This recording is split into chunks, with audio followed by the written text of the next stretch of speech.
So there are some things that you do that in your day that just energize you. And these are the things that get you out of bed early with a smile on your face. You can't wait to dive in. But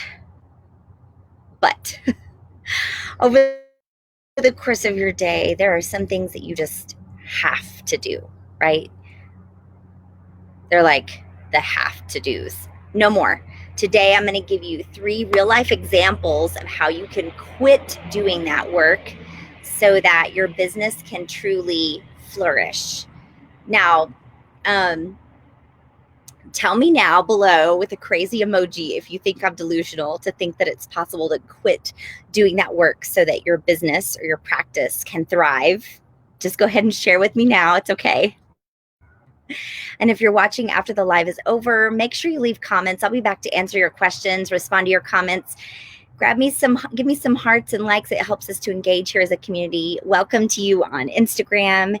If you guys are joining me here, you are welcome to stay here, but you are in the cheap seats. So you're going to want to join us over on Facebook at 3 Life Essentials. That's where I'm going to be giving all of the goodies today that I'm going to share with you. So actually, while you're giving me your emojis, and I'm gonna put some wild orange in my water today. What's in your water today? Yes, I need a little cleansing, need a little smelling of some happy oil today, a little uplifting. Okay, today we are gonna be free from feeling drained, free from exhaustion, free to stay energized, free to be passionate, free to give back, and free to return to joy. Now, I have a gift for those of you guys today who are joining me. If you would like access to our show notes today, just tell me below with the word shift for show notes and for today's fun Enneagram tool that I'm going to share with you. Yes, any Enneagram fans out there? So tell me your Enneagram number. And if you don't know, just say, don't know. Okay. But I'm going to be sharing with you guys. Here, I'll show you. I'll show you a little sneak peek. So I have some really cool, let's see if I can put it up here for you. I have some really cool diffuser blends for your Enneagram type that you can use with your oils. I have each one labeled out for you. I'm going to share those with you. So that is going to come with all of the show notes this week. So share with me below what's your Enneagram number, and I'll tell you mine here in just a minute. Actually, maybe you can guess what mine is. Yes? No? So yeah, we're going to talk about working in such a way in ways that really will suffer if we continue to work in the ways that we have a tendency to. And I'm going to show you some ways that you can thrive in doing that. So if you know somebody right now who is struggling with the things that are going on today, struggling with all of the shifts happening, struggling with figuring out with all those things that they have to do, go ahead and sprinkle this to them, share this with them. Don't keep this information to yourself. If this topic resonates with you, just hit those buttons and let me know how you feel about them. I bet you have a few friends in private practice that could benefit from this. And if you want to take a moment to just tell them about that, go ahead and do that. Now, my name is Amy Miller. I am a wellness advocate and a business coach, and I help fellow SLPs and therapists in private practice make a bigger impact in the lives of their patients, set their business apart from all the others, and provide patients with solutions that address issues rather than just put Band-Aids on problems. And we do that using our signature Spark method via our growth mindset coaching. And this is Free Friday. This is our weekly series on Fridays to experience life more fully, more abundantly. Bonus if we can do this in natural ways. Now, we love to learn out loud here on Free Friday. So, okay, Jim, you say you're a 2. I am actually an Enneagram 1. wing two. So that's where I fall. I have a tendency to be the reformer, the perfectionist. I see myself as trying to do my best in the world and see that I think that everybody else is trying to do the same. But so when we learn out loud on something on the broadcast, we're going to use the hashtag Free Friday, and we're going to explain whatever is freeing your mind or whatever that aha moment is that you're having throughout the live today. Even if you're watching on after the live is over, anytime you hear something that's really valuable to you, a new idea, a new nugget that you want to hold on to, type in hashtag Free Friday and then share that tip that you're going to implement in your life, because we love rewarding those who take action. And you'll see why I love rewarding those who take action as we go through today. Now, stop right there. Don't tune me out just yet, okay? Because I know that you've always told yourself, like, this is the price that I have to pay for the type of work that I do, or I'm just going to power through and then I don't have to worry about this for another few days, right? But this powering through is costing you hours, is costing you gray hair, and even money. And what I am talking about today has been proven by years of research by some of the top business minds in the world. So if you're ready to work differently so that you can open up your life and your business with a new energy, tell me below with I'm ready, okay? So we're going to talk about honestly starting with your strengths today. So, and actually we're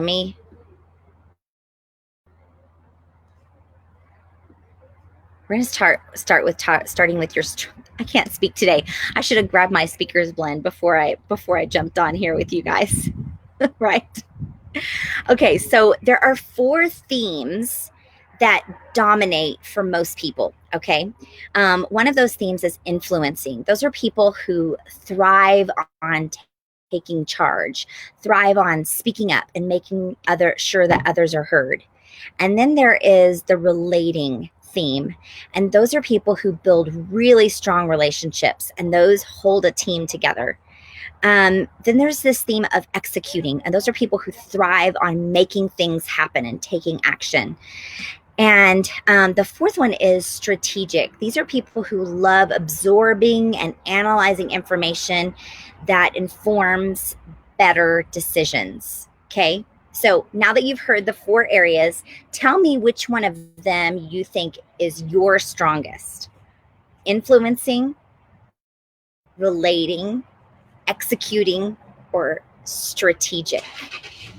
Okay. I'm going to share with you mine here in just a minute. So my strongest one, so I'm going to tell you first, actually, what some of my superpowers are and see if you can recognize a theme here. Which one of those 4 themes do you recognize? So my superpowers are being a truth finder, a deep connector, a root cause finder, and a rehabilitator, and an ambassador. And being that rehabilitator has made it really helpful in my practice as a speech language pathologist. But I'm also always curious, ever learning. I'm very growth focused, and I'm an executor. I love taking action and getting things done. These are the things that really energize me and don't feel like work to me. So can you guess? Yes. Can you guess that my top theme is executing? Now, however, the strengths that really drain me that I cannot do for long periods of time are being like a talent nurturer, a celebrator of growth. It's draining for me to be a cheerleader for others or be an intuitive, caring listener. And I don't spend much time anticipating like the downstream impact of a decision or being a fast decision maker.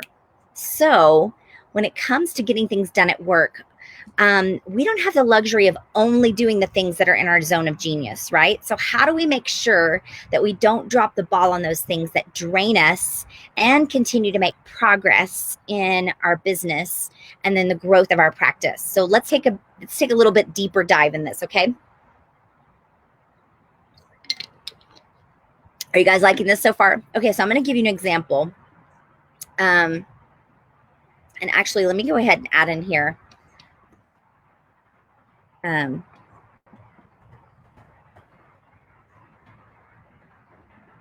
we talked about the 4 themes, and I'm going to add in here.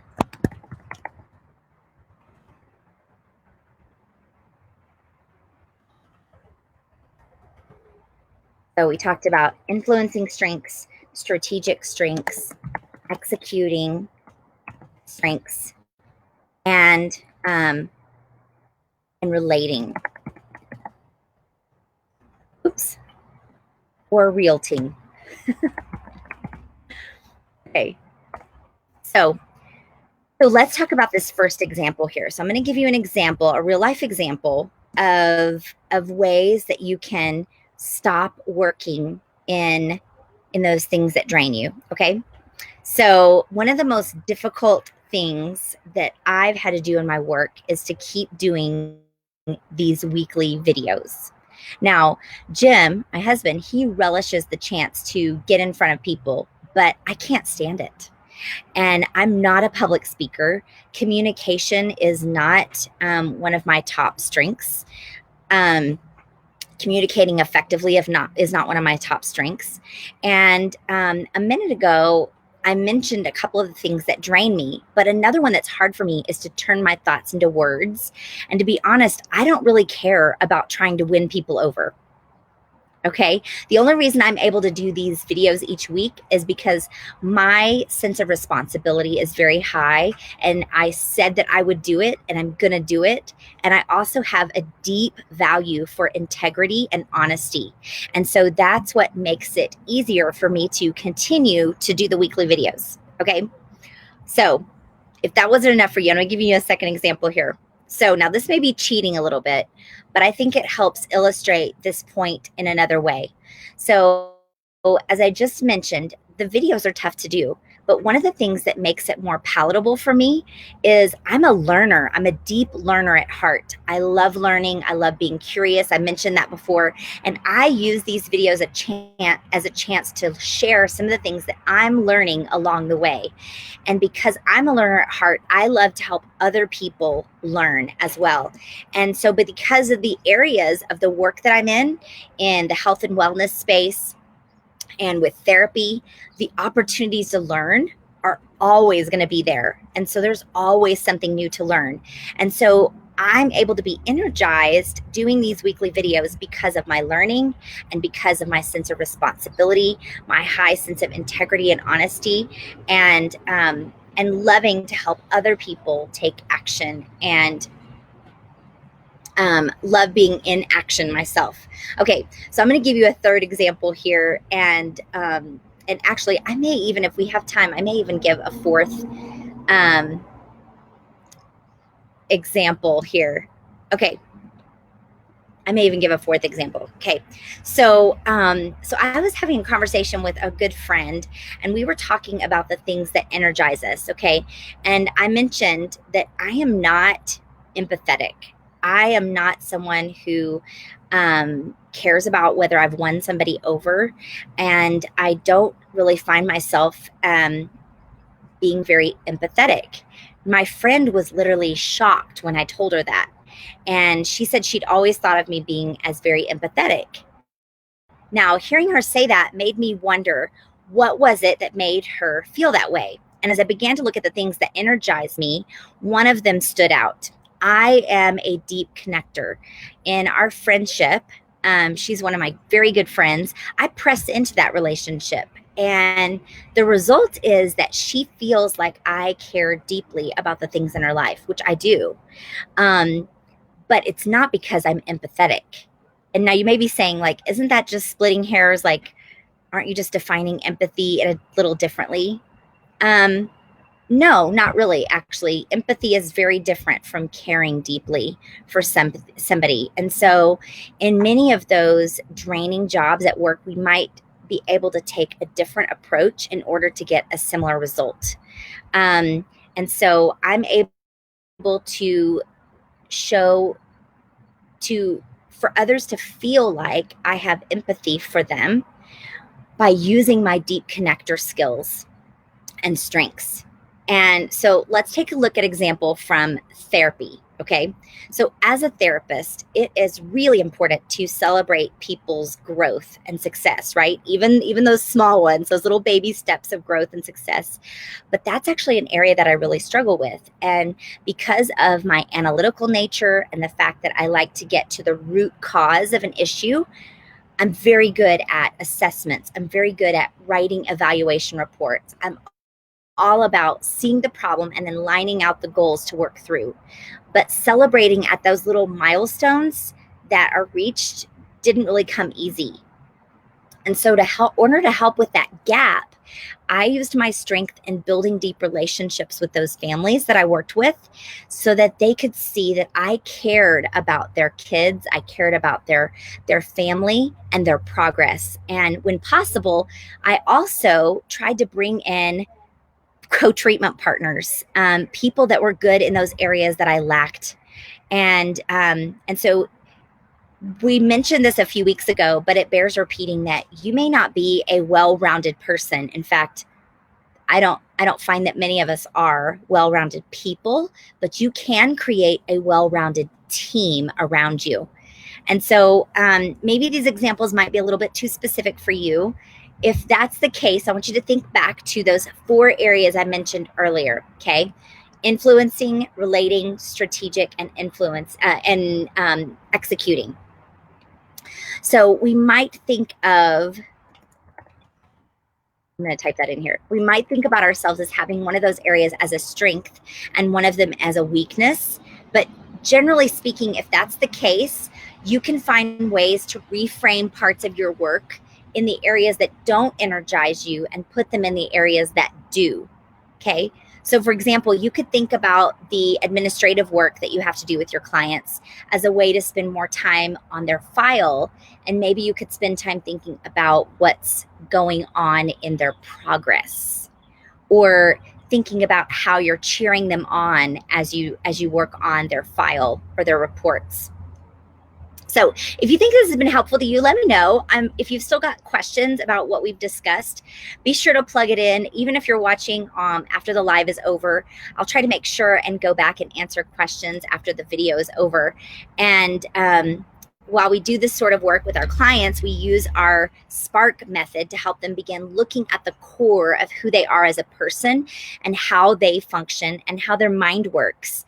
And if you don't start there, many times you're going to be on a wild goose chase. So I don't think we have time today to share my other example. Maybe I'll share over on Instagram our example with my son, one of the ways that I'm seeing his talents turn into strengths.